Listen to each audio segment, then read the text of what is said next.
First day के अंदर आपने पाइथन के थोड़े-थोड़े बेसिक्स वगैरह पढ़ लिए थे। पाइथन होती क्या है, फर्स्ट प्रोग्राम भी पढ़ लिया था। मॉड्यूल्स एंड पिप्स के बारे में भी आपने डिस्कस कर लिया था। अब स्टार्ट करते हैं डे नंबर 2। अब डे नंबर 2 के अंदर हम क्या पढ़ने वाले हैं?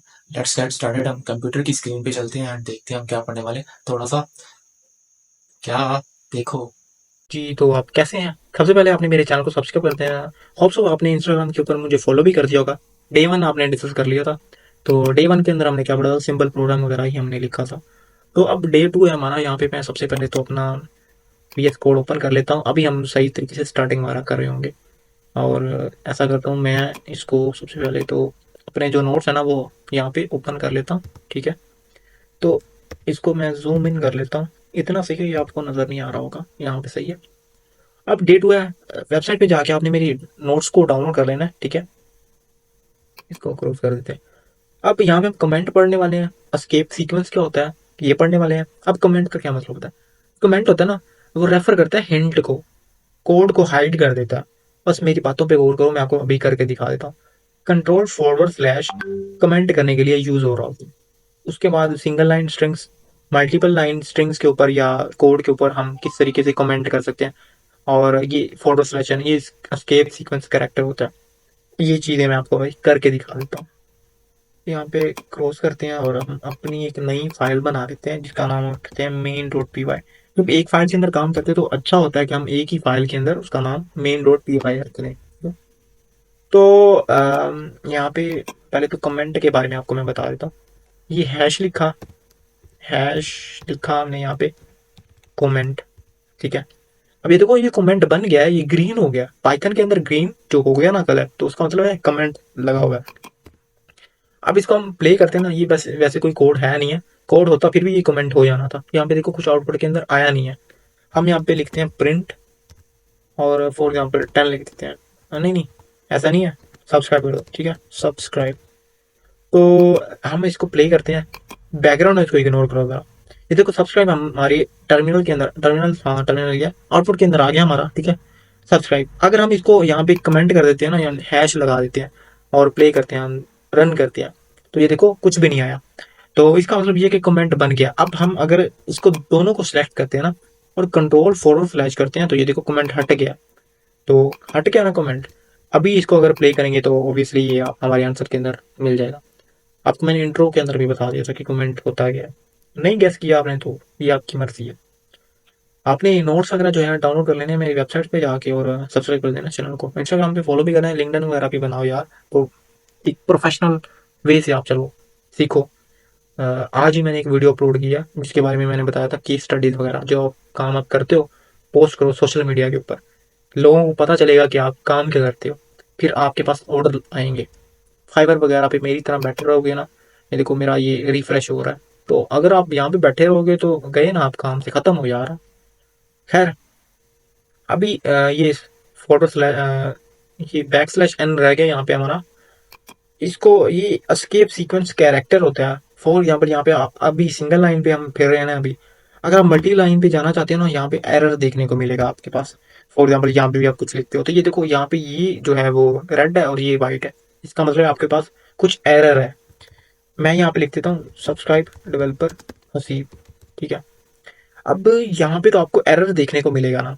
ठीक है, ठीक है, अभी मैं आपको बताता हूँ। अगर हम यहाँ पे फॉरवर्ड स्लैश एन लगा देंगे ना, बैक स्लैश एन लगा देंगे, ठीक है, ये इस तरीके से, तब आपके पास जो अगली लाइन के ऊपर आपके पास आ जाएगा। ठीक है, यहाँ पे हाँ, अब सही है। हाँ, इसको भी ऊपर लेके आना पड़ेगा एक बार। अब सही है। ये देखो, आपने जो है ना बैक स्लैश एन लगा दिया ना, अब ये दो लाइन के ऊपर आपका आंसर आउटपुट के अंदर शो होगा। ये देखो सब्सक्राइब, यहाँ पे जो स्पेस दी हुई है ना, ये यहाँ पे ये वाली स्पेस है। तो अगर आप इसको स्पेस नहीं देते हो तो ये सही तरीके से आंसर आपके पास मिल जाएगा।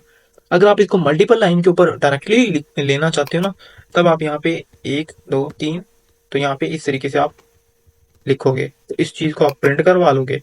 तो अभी यहाँ पे मैं आपको वेरिएबल स्टार करवा देता हूँ। पहले समझा देता हूँ यार, फिर आप बोलोगे समझाया नहीं है। अब कंटेनर होते हैं वेरिएबल्स जो स्टोर करते हैं डेटा को। अभी हम डेटा टाइप की बात नहीं कर रहे, यानी कि टाइप की नहीं बात कर रहे।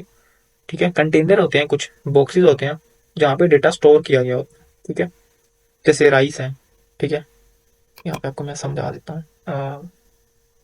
यहाँ पे भाई साहब ये बॉक्स है, ठीक है, ये बॉक्स है, और ये क्या चीज़ है, ये राइस है, ठीक है, ये राइस है, ठीक है। अब बात ये जो बॉक्स था ना उसके अंदर राइस है। अब ये इंटीजर के अंदर है, और ये जो है ना एक हमारे पास वेरिएबल बना हुआ है। एग्जाम्पल स्टार्ट नहीं हो रही, मैंने आपको बस समझाना ही था। ये x = 10 लिखा हुआ है ना, ये वेरिएबल बना हुआ है। अब बना कैसे है, जाहिर सी बात है, x हो गया, a हो गया, b हो गया। आपने मैथमेटिक के अंदर जो a b होते थे वो कांस्टेंट वगैरह आप लेते थे, और जो x y z होते थे वो आप वेरिएबल लेते थे। आप प्रोग्रामिंग के अंदर कोई भी जो नाम है ना, कैरेक्टर है ना, अल्फाबेटिकली उसका ना जो वेरिएबल बना सकते हो। अब how to create variable, x है ना, उसको हमने यूज करना है और ये ऑपरेटर लगाना है। उसके बाद हमने वैल्यूज लिख देनी है, ठीक है। जैसे ये आपका एक बना हुआ है, आपको मैं बना के दिखा देता हूँ। इसको आप निकाल दो यहाँ से। हम यहाँ पे अभी बनाते हैं वेरिएबल। हम चलो नेम नाम का वेरिएबल बना देते हैं, ठीक है। अब नेम आप लिख सकते हो, आप यहाँ पे एज लिख सकते हो, आप एज लिख सकते हो। उसके बाद आप अकेला ए भी लिख सकते हो। आप इस तरीके से भी वेरिएबल बना सकते हो उसके बस हाँ, आप इस तरीके से भी वेरिएबल को बना सकते हो। आप इस तरीके से नहीं बना सकते, ठीक है, समझ आ रही है बात को। या फिर आप इस तरीके से वेरिएबल को नहीं बना सकते। अब मैं आपको वेरिएबल बना के दिखाता हूँ। फॉर एग्जाम्पल मेरा नाम है हसीब, ठीक है। और उसके बाद हाँ बस इतना सही है, और आपको मैं आउटपुट के अंदर भी शो करवा देता हूँ। अभी हमने यहाँ पे हसीब नहीं लिखना, हमने क्या लिखना है, वेरिएबल का नाम लिखना है, ठीक है। ये देखो वेरिएबल का नाम लिखेंगे तो मेरा आउटपुट के अंदर नाम शो हो जाएगा। तो ये देखो हसीब मेरा आउटपुट के अंदर नाम शो हो गया। समझ आ रही है बात की। तो क्लियर लिखेंगे हम यहाँ पे। ओ आई थिंक सो एग्जिट होता है। हाँ अब सही है, ठीक है। तो ये देखो नेम हसीब, और प्रिंट किया। दोबारा से हम इसको प्ले कर लेते हैं, तो ये आई थिंक तो दोबारा से आएगा। हाँ क्लियर हो गया हसीब। ये आपने मैंने तुक्का नहीं लगाया, मुझे पता था एग्जिट इस तरीके से ही होता है। और भी वैसी कमांड होती होंगी, मैंने कभी एक्सप्लोर किया नहीं है। तो वेरिएबल आपने बना के देख लिया। अब आपने आउटपुट के अंदर भी शो, यानी कि अभी हम दो लाइनों के अंदर आ गए। पहले हम प्रिंट लिखा था तो एक ही लाइन के अंदर हम काम कर रहे थे, अभी हम दो लाइन के अंदर काम कर रहे हैं। मल्टी लाइन भी काम, तीसरी लाइन पे भी चले जाते हैं। Can we assign multiple values to single variable. हाँ हो सकता है यार कि इस तरीके से ये टपल बना हुआ है। आपको अभी टपल का नहीं आइडिया है, तो आहिस्ता आहिस्ता आपको आइडिया हो जाएगा टपल के बारे में। तो हम ऐसा करते हैं कि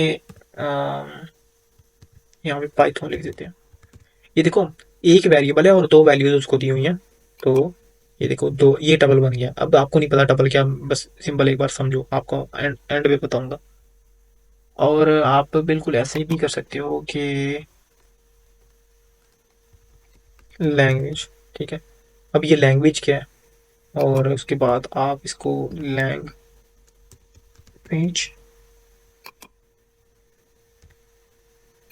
हाँ अब सही है।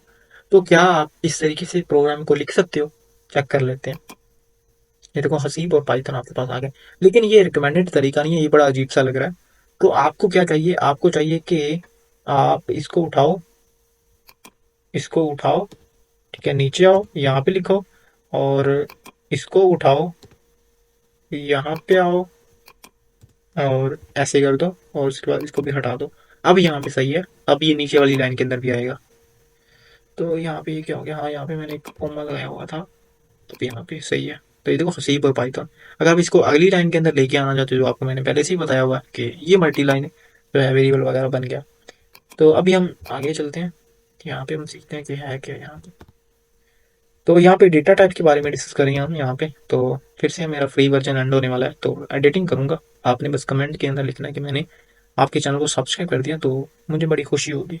आपने वेरिएबल के बारे में डिस्कस किया, पढ़ा, सीखा, समझा, सब्सक्राइब भी किया चैनल को। डेटा टाइप्स के बारे में मैं आपको बता देता हूँ थोड़ा सा पहले। डेटा टाइप्स क्या होती हैं, the type of data stored in a variable. इसका क्या मतलब है, मतलब जो वेरिएबल है ना उसके अंदर क्या चीज़ स्टोर हुई है, उसकी टाइप क्या है। मतलब राइस इन बॉक्स, मतलब बॉक्स के अंदर राइस है। अब हमें पता चले बॉक्स के अंदर कुछ भी है, राइस है, कुछ और है। अब हमें नहीं पता था पहले, अब हमें पता है। राइस टाइप है और बॉक्स वेरिएबल है, और एक्स वेरिएबल है, 10 जो है वो डेटा टाइप है, यानी कि इंटीजर है। अब आपको मैं यहाँ पे डेटा टाइप के बता देता हूँ। ये डेटा टाइप जो होती है ना, मतलब जैसे न्यूमेरिक होता है, स्ट्रिंग होता है, उसके बाद सीक्वेंस, मैपिंग, बूलियन और सेट। न्यूमेरिक में क्या होता है, इंटीजर होता है, फ्लोट होता है, कम्प्लेक्स होता है, यानी कि आयोटा वाले। होल्ड न्यूमेरिकल यानी कि स्ट्रिंग जो है स्ट्रिंग लेता है, सीक्वेंस लिस्ट टपल रेंज लेता है, पर रेंज क्या होती है, ए टू जी पॉइंट होता है वो। उसके बाद जो है मैपिंग मतलब डिक्शनरी यानी कि की वैल्यू पेयर होता है। ये चीज़ें हम एंड पे 7वें दिन पढ़ेंगे, और यही चीज़ आपको डेटा सेट्स वगैरह डिस्क्राइब करती हैं। बूलियन ट्रू फॉल्स होता है, उसके बाद सेट जो होता है कलेक्शन ऑफ यूनिक आइटम्स है। अब आपको लग रहा होगा कि जैसे एरेज होती है ना, एरेज एरेज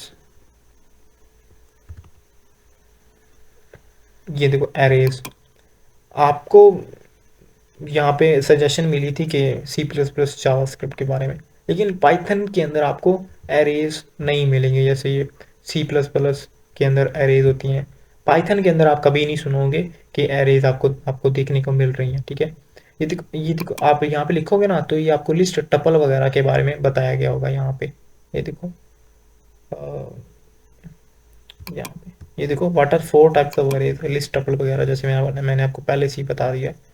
तो 2 डायमेंशनल होती है, 1 डे होती है, ये जो है ना आपके डेटा स्ट्रक्चर आप एज एन एनालिसिस पढ़ोगे तो आपको सही तरीके से आपको आइडिया हो जाएगा।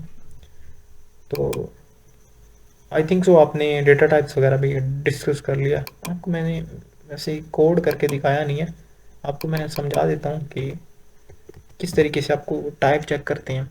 वो तो कास्टिंग के अंदर मैं आपको बता सकता हूँ, लेकिन यहाँ पे मैं आपको बता सकता हूँ। तो यहाँ पे नेम लिखते हैं, नेम आपको पता है स्ट्रिंग होता है, ठीक है। ठीक है, सब्सक्राइब कर दो। अब हम चेक करना चाहते हो, ये मतलब पाइथन को तो पता है, हमें भी पता है, लेकिन आप अपने जो है ना अपने प्रोग्राम को यानी कि जो प्रोजेक्ट कर रहे हो उसके अंदर कैसे डिफाइन करोगे। हम यहाँ पे टाइप चेक करना चाहते हैं, ये जो आपने नेम के अंदर लिखा हुआ है, तो ऑब्वियसली आप यहाँ पे नेम यानी कि जो वेरिएबल का नाम पास कर दोगे और यहाँ पे प्ले कर दोगे। तो यह देखो स्ट्रिंग है, और अगर आप यहाँ पे कोई इंट वैल्यू या फिर फ्लोटिंग वैल्यू डिस्क्राइब करते हो तो आपको पता चल जाएगा ये फ्लोटिंग वैल्यू है, ठीक है। या फिर आप अगर कोमा लगा के 1 कर देते हो तो ये डबल बन जाएगा, तो ये डबल बन गया। और अगर आप इसको ऐसे कर देते हो ना तो ये एक लिस्ट बन जाएगी। मेरी गर्लफ्रेंड का मैसेज आ रहा है, खैर 10.2 लिखा एंड 1 लिखा, तो लिस्ट वगैरह ये बन गई है। मुझे अपनी गर्लफ्रेंड को रिप्लाई देना यार बंद करते हैं। कमेंट के अंदर आप आंसर वगैरह पूछ लेना मुझसे, और मैं आपको आंसर कर दूंगा।